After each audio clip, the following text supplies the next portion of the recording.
যে রুমে সত্যিকারের মানব কঙ্কাল আছে সে রুমে নামাজ পড়া যাবে কিনা।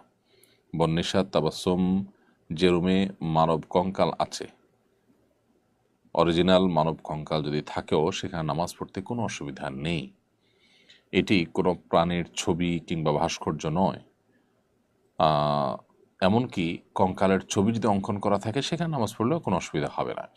কারণ যেখানে একটি পূর্ণাঙ্গ প্রাণীর চোখ, কান, নাক, মুখ, হাত ইত্যাদি অঙ্কন করা থাকে, এরকম ফেস বা পরিপূর্ণ অবয়ব, কমপ্লিট অবয়ব যদি থাকে, সেটা যেখানে থাকে সেখানে মূলত রহমতের ফেরেশতা প্রবেশ করেন না, যদি সেটি আপনার প্রিন্টেড অথবা কোনোভাবে সেটার ডামি বা ভাস্কর্য যদি থাকে।